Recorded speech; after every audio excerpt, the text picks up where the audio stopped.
le nom de beau. C'est-à-dire, oui, il faut qu'il soit beau. Il faut que le visage du président français soit toujours un visage beau. Parce qu'en fait, c'est un tueur, le président français. En Afrique, il tue, il est obligé de tuer. C'est tuer. Il tue, il vole, il pille. Il ne peut que faire ça. Parce que la France ne peut pas faire autrement en Afrique. Pour te dire souvent dans le monde, la France, c'est tuer, égorger, détruire l'Afrique. Donc, c'est effrayant. Il faut que le président soit maquillé, il faut qu'il soit, qu'on le maquille. Et les maquilleurs et les maquilleuses, c'est le conseil présidentiel pour l'Afrique. Pour l'Afrique. C'est ça à quoi ils servent.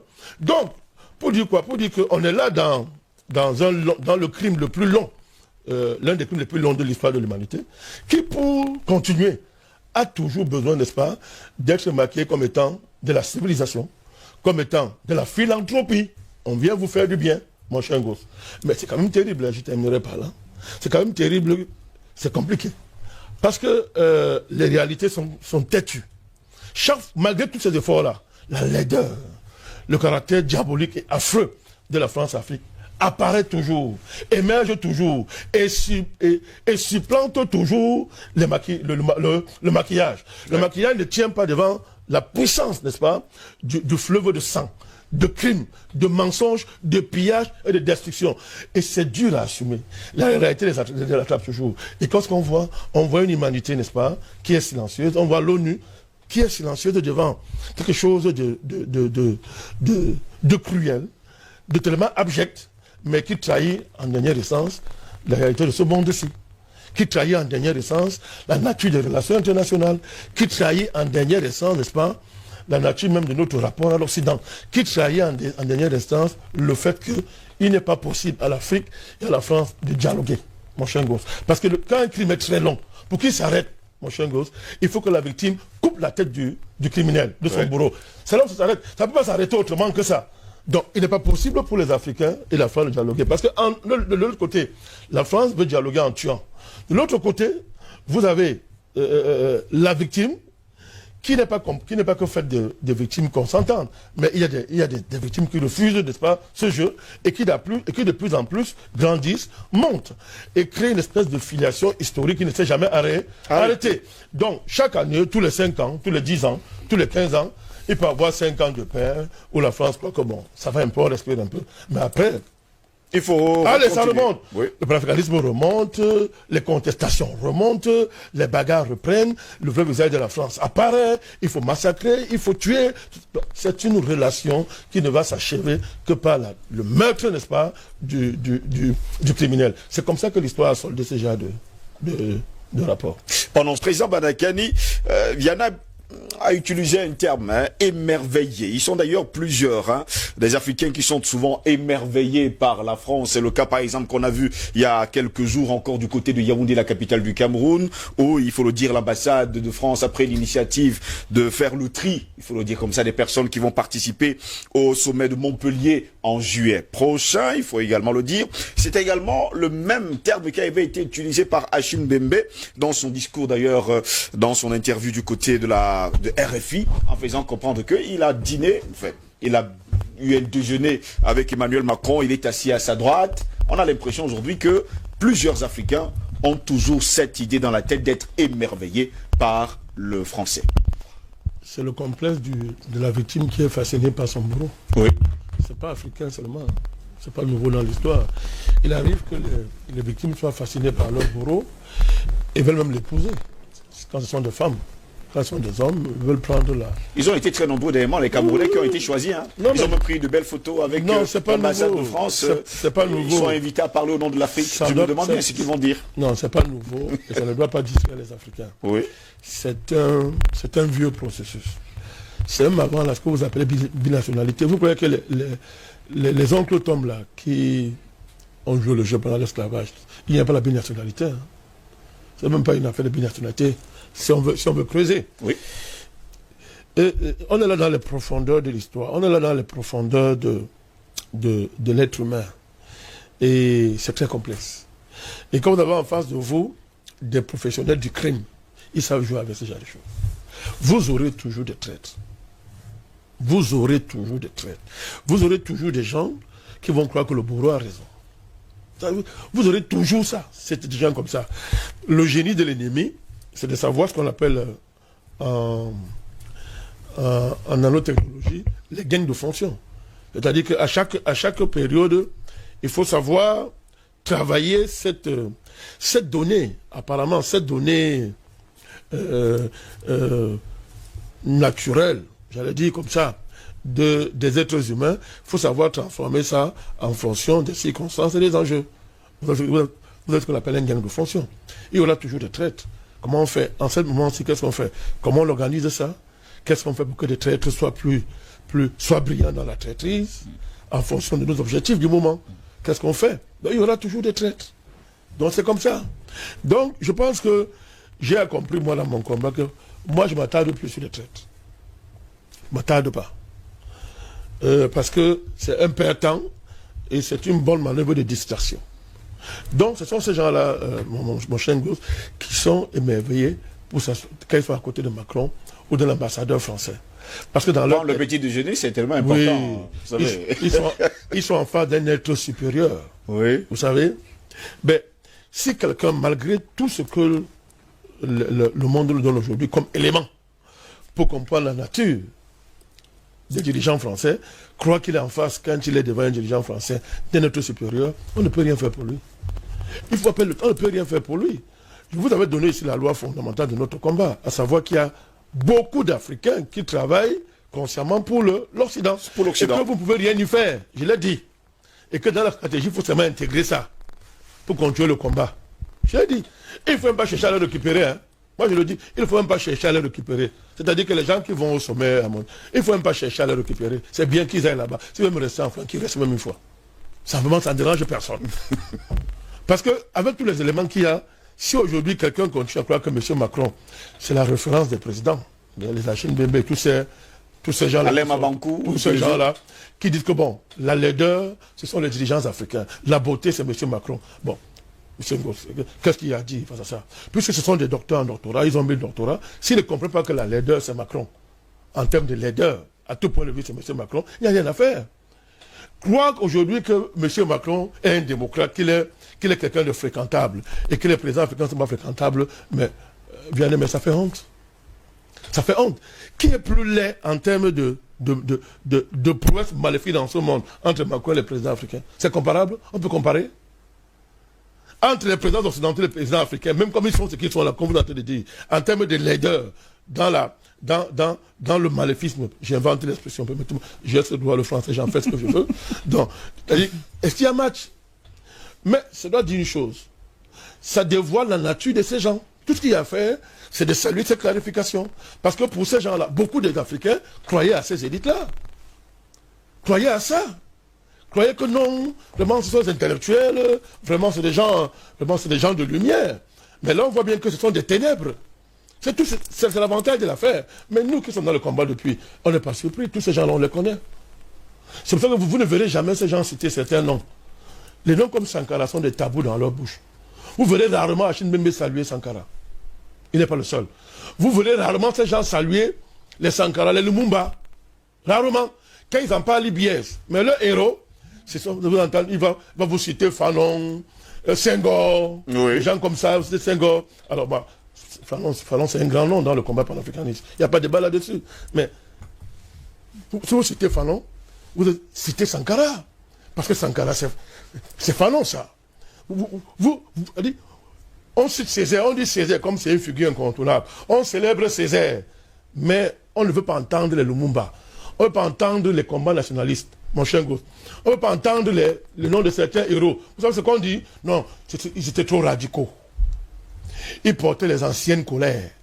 L'ancienne colère. Donc, quand vous demandez, il y a une ancienne colère qui quand vous demandez donc, à Célestin Monga, quelles sont les nouvelles colères? On ne vous dit pas les nouvelles colères.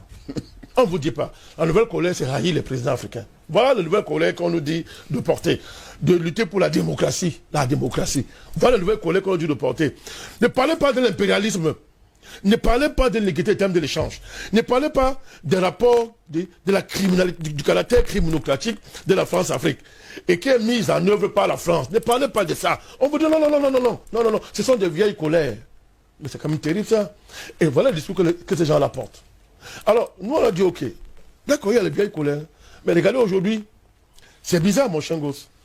Tous ces gens-là, ça fait 30 ans, 50 ans, on les a vus dans aucun combat digne de ce nom. Je dis digne de ce nom. Il ne s'agit pas de faire un article. Oui, c'est important. Mais un vrai engagement. Ces gens-là existaient depuis, mais qui parlaient du franc CFA? Personne. Nicolas Abou. Mais Célestin Monga, je le connais, il a écrit un livre avec Tchatouan sur le franc CFA, sorti du piège monétaire. Mais on a rêvé très vite parce qu'après, il allait rejoindre les ennemis, justement, ceux qui sont derrière le franc CFA. Parce que comment peut-on être élève de Tunjuan Premier et oublier que Tunjuan Premier a démissionné du FMI et qu'il a appelé ça fonds de misère instantané? Et que comment? Et que pour ces gens-là, qui sont pour élèves de Tunjuan Premier, aller travailler dans les institutions internationales, c'est le sommet du savoir. Vous êtes libre de travailler là-dedans, je n'ai rien contre. Mais de là à vous élever comme étant supérieur à ceux qui n'y travaillent pas, ne revendiquez donc pas une filiation à Tunjuan Premier. Parce que lui, il aurait pu être un opportuniste, il serait très loin, Tunjuan Premier. Il a quitté, il a dit non, je me suis trompé, je vais commencer par une école de guerre. Oui, il a toujours déclaré. Ces écrits sont encore là. Liberté, monnaie, c'est servitude. Oui. Voilà, quand vous lisez ça. Donc on nous dit qu'il y a des vieilles colères. Mais comme par hasard, tous les combats qui ont été menés sur le continent, par une nouvelle génération de panafricanistes, mais ces gens-là étaient là, ils n'en parlaient jamais. Aujourd'hui, qu'est-ce qui se passe? La France, et c'est ça l'enjeu du sommet de Montpellier, la France maintenant les sort pour effrayer les panafricanistes. On nous sort des figures pour nous faire peur, dire que non, vous êtes trop nerveux. Ça, c'est sortez les combats là de la rue, amenons ça dans les chambres feutrées, dans les bureaux climatisés, amenons ça dans les sommets où il y aura le grand Macron, c'est-à-dire le président de la France. Un des plus grands hommes de ce siècle. Et ceux qui vont s'asseoir à côté de lui, ce sont ceux-là désormais qui vont parler aux Africains. Mais ça, c'est un combat d'arrière. Les Africains ont compris. La majorité a compris. C'est terminé ça. Nous avons imposé des choses. Les changements, c'est nous qui les avons imposés. On ne peut pas nier ça. Le fait est là. Macron répond à qui? Il répond à qui? Il répond aux panafricanistes, tout le monde le sait. Il le dit lui-même. Il cherche comment est-ce qu'il va faire pour casser le mouvement panafricaniste. C'est-à-dire ce mouvement qui met sur la table les vrais débats. Qu'on appelle colère ancienne. Mais c'est quoi la colère nouvelle? Renverser les présidents? Mais on fait ça depuis, non? On a combien de présidents renversés en Afrique? Ça a changé quoi? Alors, l'alternance, depuis 30 ans, on a combien d'alternance? Donc, vous voyez que la manœuvre, elle est là. Quand on parle d'émerveillement, j'approfondis ça. Oui. Les enjeux, c'est pas... à dire, derrière les choses qu'on maquille là, avec des faux discours, des gros mots qui ne servent à rien, c'est la trahison, mon cher gosse, la plus banale. Les gens rêvent, les gens doivent justifier les financements qu'on leur donne. Vous avez observé-les. Comment est-ce que leur livre circule? Vous allez voir regardez comment leur livre circule. Vous allez voir les réseaux de circulation de leurs livres pour la plupart. Je ne vais pas les citer, vous les connaissez. Ils sont dans le conseil là. Justement. D'autres ils sont là à Montpellier. Allez voir comment leur livre circule. Il y en a, par exemple, la France, à travers les alliances franco-camerounaises, c'est pas le cas du Cameroun, la France a financé par exemple la circulation d'un livre d'un de ces gens-là, je ne ferai pas la publicité ici, partout, on a payé ses voyages, partout, il allait dans les alliances franco-camerounaises, les alliances franco-africaines, on payait son voyage, billet d'avion, pour qu'il a exposé son livre. Mais vous avez vu ça où? On fait ça pourquoi? C'est le seul livre. Pourquoi l'autre livre ne bénéficie pas de ces genres de publicité? Mongo Betia avait écrit un livre même bas sur le Cameroun, qui a été censuré en France, pendant des années. Pendant ce temps, la France vantait d'autres livres. Pourquoi la censure de Mongo Beti? Pourquoi les intellectuels n'ont rien dit à l'époque? Alors que leur frère venait de voir son livre censuré, on ne disait que la vérité. Il a fallu un long procès pour que Mongo Beti remporte cette bataille face à l'État français.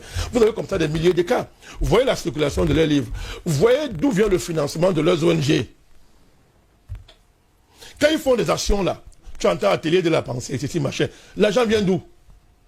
Donc en réalité, derrière les fausses apparences, vous avez les choses les plus abjectes, monsieur Ngos. C'est la famine. Les gens ont faim. Les gens veulent justifier l'argent qu'on leur donne. Et quand c'est dur, le financeur dit, oh monsieur, viens ici, viens t'asseoir ici, viens me blanchir, viens me blanchir, c'est pour ça que je te donne l'argent. Et les gens sont obligés de taper sur le président. Je ne dis pas que les présidents sont des saints. Mais est-ce qu'un projet sérieux taper sur un président africain? C'est un travail ça. Hein? Vous dites quoi qu'on ne connaît pas encore sur les présidents africains? De quoi est-ce qu'on parle? Et puis à qui va-t-on faire croire que dans une plantation d'esclaves, le contremaître là, l'oncle Tom qui fouette les autres là, c'est lui le problème de l'esclavage, c'est lui le propriétaire de la... Non, c'est pas lui le propriétaire. Mais à qui on va faire croire ça? Parlons terre à terre. Qui peut croire des choses comme ça? Les chefs d'État africains sont dans des plantations. Et le chef de la plantation, c'est le blanc, l'impérialiste. Il y a le coup d'herbe. Oui, il faut dire l'impérialiste, n'est-ce pas? qui est le patron, et qui met un noir en face d'un noir pour que vous vous entretuez. Mais si le noir si on veut faire croire que le propriétaire de la plantation, ce n'est plus l'impérialisme, mais ça fait rire. C'est pas soutenable sur le plan intellectuel, mon cher Vianney. Donc les présidents africains ne peuvent pas être la contradiction principale. Ça ne marche pas. D'autant plus que tous les présidents qui veulent faire les bons choses, vous les tuez. C'est-à-dire que vous dites maintenant à tous les élites que non, pour être un président, un présidentiable, il faut trahir. Vous faites la promotion des présidentiables qui trahissent. Tous ceux qui essayent de faire autre chose, de mettre sur la table les vrais rapports, les vraies relations, qui essayent de penser un avenir vraiment de fraternité, digne de ce nom, qu'est-ce que vous faites? Vous les zigouillez. La liste est remplie, c'est-à-dire que c'est rempli de têtes coupées de ces gens-là. Pourquoi vous les tuez? Et pendant que vous les tuez, vous êtes les premiers à venir dire que non, les présidents sont responsables du sort du continent. C'est vous les premiers qui disent, oh, vous tuez tous ceux qui veulent changer les choses. Qui a tué Sankara? Oui, comparé, mais tout le monde sait que c'est la France qui était derrière. Le Oumyobé, tous ces présidents qui les tuent. Sylvanus Olympio, regardez Kadhafi, regardez ce qu'on fait en RCA, regardez le Tchad, bon, des choses comme ça. Donc il y a vraiment que les gens qui vont là à Montpellier, qui cherchent un autre disque, le disque là est rayé.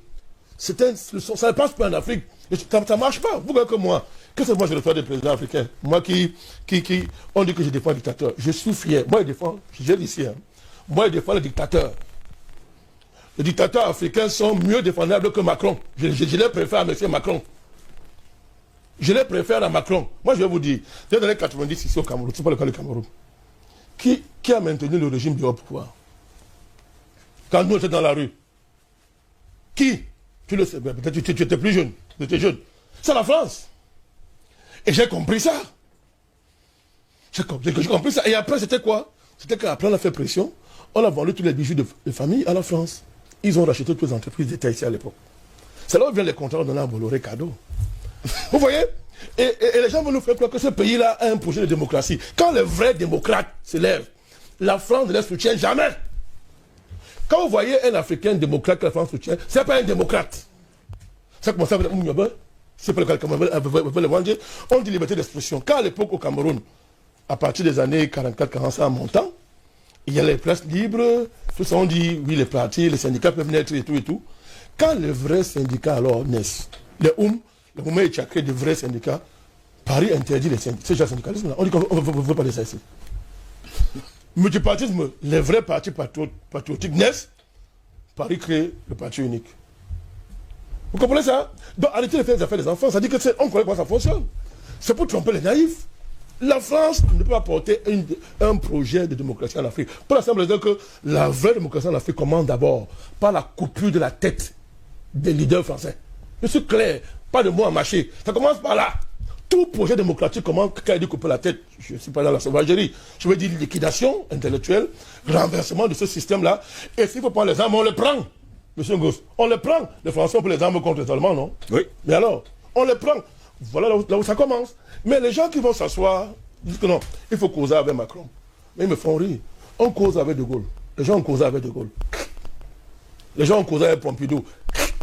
Pompidou, pour arriver ici au Cameroun à l'époque, on est je crois en 70, années 70 je crois, il demande à je veux la tête de Wandjo d'abord. Tu veux qu'il vienne là? Liquide-moi le gars là. Quand Wandjo a été fusillé, le gars a débarqué. Pompidou a débarqué au Cameroun.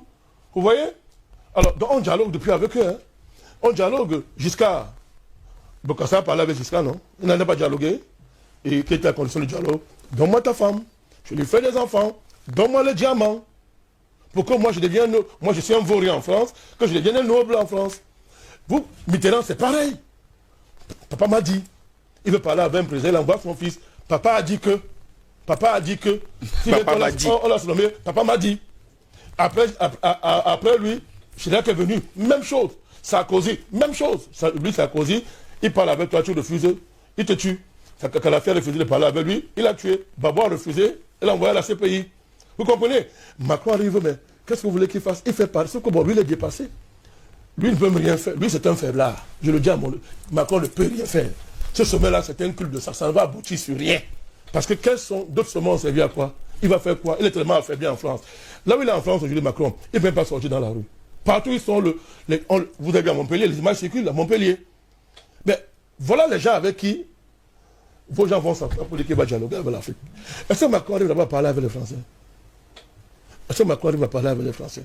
Est-ce qu'il arrive à faire un dialogue avec les Gilets jaunes, par exemple? Est-il arrivé à faire un dialogue avec les vieillards? C'est la réforme des retraites. C'est passé comment? Comme une balle de fusil. Vous vous souvenez?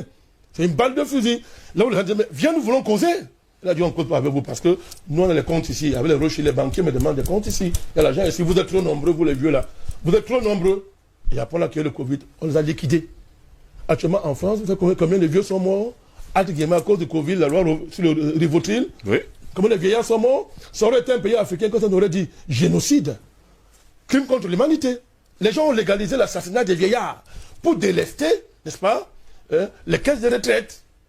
Voilà le dialogue. Et des tueurs comme ça, on vient ici, on dit non, on va dialoguer avec eux. On va parler avec un président africain. Il faut les dire, non, non, ils sont trop laids, ils sont affreux. Ils sont des tueurs, ils ont la main pleine de sang. Mais qui a les mains pleines de sang plus que Macron en Afrique? Mais même va saluer Macron. Ses mains sont blanches. Donc moi je vous réponds, je suis allé en profondeur. Alors, notre responsabilité, oui, Vianney, je suis d'accord avec toi. Mais quand justement un brigand te vole tous les jours, lève-toi contre lui. Mais c'est quoi cette affaire où l'un des habitants de la maison qui est cambriolé tous les jours, n'est-ce pas? Lui, au lieu de lutter contre le brigand, va plutôt s'allier avec le brigand. Mais c'est ça que les gens font. C'est-à-dire que, au lieu qu'on soit ensemble contre le brigand, d'autres vont s'allier avec le brigand pour continuer à voler. On peut être en désaccord sur les stratégies. D'accord. Mais pas aller t'allier avec le brigand. Puis le rôle de brigand, c'est de voler. C'est ça que nous reprochons à ces gens. Vous comprenez? C'est ce que nous reprochons à ces gens. On ne peut pas laisser que des étrangers gèrent nos contradictions. Imaginez-vous dans votre maison. Tu as un problème avec ta femme. Le voisin, lui, vient, il s'installe. Il dit que bon, comme toi, je vais t'aider vraiment à gérer ton conflit avec ta femme. Tu dis que bon, ok, on est voisins, c'est ma maison brûle, ta maison brûle. Mais tu te rends compte que il est minuit, il ne part pas.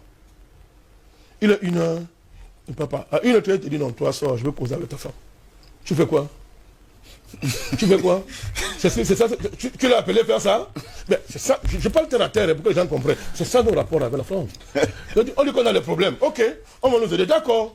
Mais bizarrement, celui qui vient nous aider, il ne part plus. Il prend la maison, il prend les enfants, il prend la femme. Mais c'est qu'elle a fait ça. C'est ça le problème. Donc, il faut que les Africains, il faut qu'on comprenne cette chose. Je ne termine pas les investissements africains en Afrique. Bien, toi, tu es très brillant, hein? Mais je vais te dire une chose. Ne confondons pas les investissements à de la philanthropie. Qu'est-ce que c'est un investisseur? Ce n'est pas un philanthrope. La philanthropie n'existe pas. Je vais te dire, un investisseur ne met son argent que dans un endroit qui est riche. Écoute bien. Donc, quand on dit qu'on vient aider un pays pauvre, c'est n'importe quoi. Un investisseur n'aide aucun pauvre. Il pille le pauvre. Quand un investisseur investit dans un pays, c'est que s'il met 100 francs, il va prendre 10 000. Il va prendre 1000. Ce qui veut dire que s'il n'investit pas là-bas, il va s'appauvrir. S'il n'investit pas, son capital ne lui apporte pas de l'argent. Attention, quand on dit investisseur, on les prend pour des bienfaiteurs. Des bienfaiteurs. Ils ne sont pas des bienfaiteurs. Dites-moi en Afrique, quel investissement français a développé un seul endroit en Afrique? Citez-moi un seul endroit. Citez-moi un seul endroit, puisqu'on prend des investisseurs, des entrepreneurs, mais dans le CPA, pour dire qu'on a rénové. Hein? On prend les femmes chefs d'entreprise, on met là, pour dire qu'on a rénové. Ok. Dites-moi quel est l'investissement français en Afrique qui a fait évoluer un pays africain. On a dit ça en Côte d'Ivoire. C'était le miracle dans la Côte d'Ivoire, non? Miracle ivoirien. La France marchait avec ça partout dans le monde entier que tu as vu. Voici la Côte d'Ivoire, c'est le miracle africain. On a vu l'arrêter, c'est miracle. C'était du n'importe quoi. On a vu à quoi ça ressemble. On a pris tout aux Ivoiriens. Ils sont aujourd'hui étrangers dans leur pays. C'est ça l'investissement français en Afrique. C'est ça les investissements de ces gens-là. Vous rendre étrangers dans vos pays. On va prendre tous les éléments. Je termine, je vois venir. Allez-y, terminez. On va prendre tous les éléments qui sont essentiels à votre suivi matériel. On va prendre ça. Vous savez pour arriver à quoi? On y est aujourd'hui. Hein? Les gens disent, oh, ils investissent. Maintenant, on voit, ils appellent ça capitalisme des acteurs. C'est-à-dire qu'on te dit que, par exemple, tu ne peux pas vacciner, tu ne peux pas voyager. Mais hier, tu croyais que l'avion, c'était un outil qui facilitait le transport. Permettait d'aller et de venir. Mais aujourd'hui, tu vois le vrai projet qu'il y avait derrière l'aviation. Quand on laisse entre les mains étrangères comme ça, on te dit au dit que tu ne peux pas voyager si tu n'es pas vacciné. Et entre-temps, tous les magasins, tout ce qui vend, là où tu peux acheter, tu te rends compte que ce n'est pas seulement un vendeur, tu n'as pas affaire à un vendeur, mais tu as affaire à un globaliste qui a un autre projet au-delà du commerce. qui est celui de te transhumaniser. Vous voyez à quel niveau on est arrivé? Vous voyez à quel niveau on est arrivé? C'est ça la réalité. Aucun Français ne peut investir en Afrique si derrière lui il n'y a pas le président français qui vient créer un marché captif pour lui. Cadeau pour 30 ans. Il ne veut aucune concurrence là-bas. Dès qu'il y a la concurrence, il commence à pleurnicher. Oh oui, machin, le président là c'est un dictateur. Et la nuit, quand le président devient la concurrence, il devient le grand ami de la France. Il n'est plus un dictateur. Mais c'est de cela qu'il s'agit. Donc, arrêtons de rêver. Moi, je pense que tout ça, vraiment, c'est... Moi, je dis, mon cher Gauss, la France court dans le sac. C'est terminé. C'est fini pour la France. C'est une question de temps. Nous sommes très avancés dans ce combat pour la libération. Que les traîtres continuent à trahir, nous on avance.